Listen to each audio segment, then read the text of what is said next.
दोस्तों ये जो वीडियो है ये दूसरा वीडियो है। पहला वीडियो जो है वो भू आकृति विज्ञान के परिभाषा के बारे में था। वो वीडियो आपने नहीं देखा है तो आप देख सकते हैं, ऊपर आई बटन में भी मिल जाएगा उसका लिंक और डिस्क्रिप्शन में भी मिल जाएगा। तो देखिए, जियोमॉर्फोलॉजी और फिजियोग्राफी के बीच में अंतर क्या होता है, ये आज का टॉपिक है। तो इन दोनों के बीच में क्या अंतर होता है ये जानने वाले हैं। तो देखिए, जियोमॉर्फोलॉजी और फिजियोग्राफी दोनों का प्रयोग भू आकृति विज्ञान के लिए ही किया जाता है। जो बहुत बड़े मतलब विद्वान जो हैं बड़े बड़े, वो सब भी इन दोनों का प्रयोग क्या है कि भू आकृति विज्ञान के लिए करते हैं। लेकिन इन दोनों के बीच में जो जियोमॉर्फोलॉजी और फिजियोग्राफी में बहुत अंतर भी होता है, जिसको जानना भी बहुत ज़रूरी है, क्योंकि आगे चल के ये कन्फ्यूजन आ सकता है। तो देखिए, जो फिजियोग्राफी है, फिजियोग्राफी में जो इसका वास्तविक नाम है फिजियोग्राफी का, वो होता है भौतिक भूगोल। जो भौतिक भूगोल जिसको कहते हैं वो फिजियोग्राफी होता है। देखिए, भौतिक भूगोल को जो इंग्लिश में कहते हैं वो है फिजिकल जियोग्राफी। Physical geography. अब देखिए, ये तो हो गया भौतिक भूगोल। अब देखिए, फिजियोग्राफी के अंतर्गत यानी भौतिक भूगोल के अंतर्गत किन किन चीज़ों का अध्ययन किया जाता है, ये देखिए। अब भौतिक भूगोल के अंतर्गत जो स्थल मंडल जो है, स्थल मंडल और फिर जलमंडल और फिर वायुमंडल। देखिए, वायुमंडल,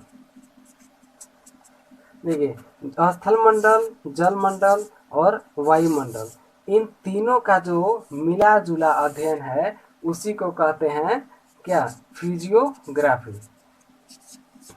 उसी को फिजियोग्राफी कहते हैं। ठीक है, तो इन तीनों का मिला जुला जो अध्ययन है उसको कहते हैं फिजियोग्राफी।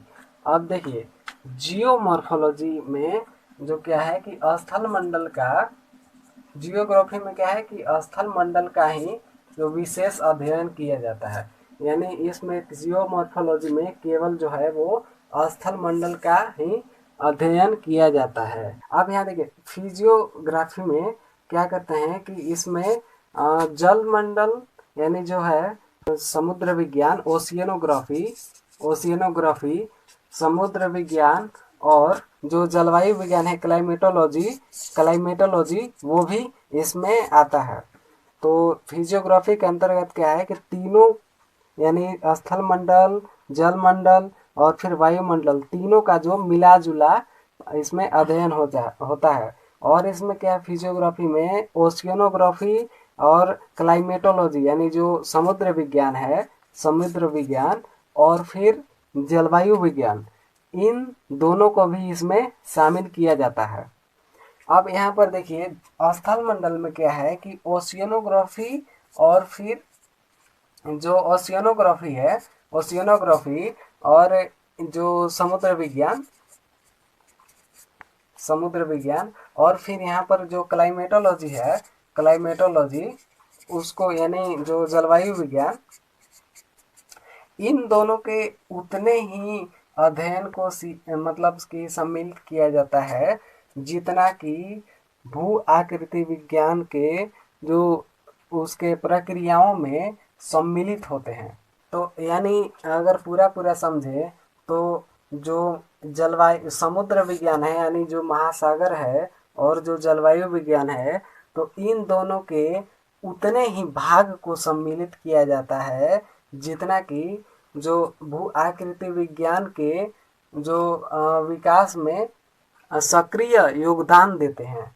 मतलब कि जो इन दोनों का उतना ही अध्ययन को सम्मिलित किया जाता है या उतने ही भाग को सम्मिलित किया जाता है जितना कि जो जियोमॉर्फोलॉजी है यानी भू आकृति विज्ञान, उन दोनों मतलब कि भू आकृति विज्ञान के विकास में जितना सक्रिय योगदान देते हैं उतने ही भाग को क्या है, सम्मिलित किया जाता है। तो यहाँ तक तो समझ गए।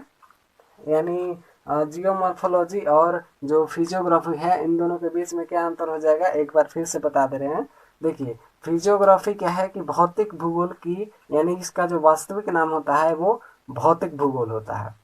तो भौतिक भूगोल जिसको फिजिकल जियोग्राफी कहते हैं, और फिजिकल जियोग्राफी के अंतर्गत कौन कौन से अध्ययन किए जाते हैं, जो स्थल मंडल, जल मंडल और वायुमंडल। ठीक है, तो इन तीनों का क्या है कि मिला जुला अध्ययन होता है, मतलब इन तीनों का जब हम अध्ययन करते हैं तो उसको कहते हैं फिजिकल जियोग्राफी, यानी फिजियोग्राफी। ठीक है, तो इसमें क्या है, फिजियोग्राफी में भी क्या है कि जो ये तीनों के अलावा दो को मतलब और दो को अध्ययन किया जाता है, जो है ओशियनोग्राफी और फिर क्या है क्लाइमेटोलॉजी। तो इन दोनों को भी इसमें अध्ययन किया जाता है, यानी फिजियोग्राफी में ओशियनोग्राफी और क्लाइमेटोलॉजी का भी अध्ययन किया जाता है। अब यहाँ पर जियोमॉर्फोलॉजी के बीच में, मतलब जियोमॉर्फोलॉजी का मतलब क्या होता है कि इसमें स्थल मंडल, यानी जो स्थल मंडल है उसका ही विशेष रूप से अध्ययन किया जाता है, मतलब स्थल मंडल का ही विशेष रूप से अध्ययन किया जाता है केवल। अब देखिए इसमें क्या है कि ओशियनोग्राफी और यानी जो समुद्र विज्ञान है, और क्लाइमेटोलॉजी यानी जो जलवायु विज्ञान है, तो इन दोनों के केवल मतलब पूरा का पूरा अध्ययन नहीं किया जाता है, लेकिन केवल उतना अध्ययन किया जाता है जितना कि भू आकृति विज्ञान के जो निर्माण में और उसके विकास में योगदान देते हैं।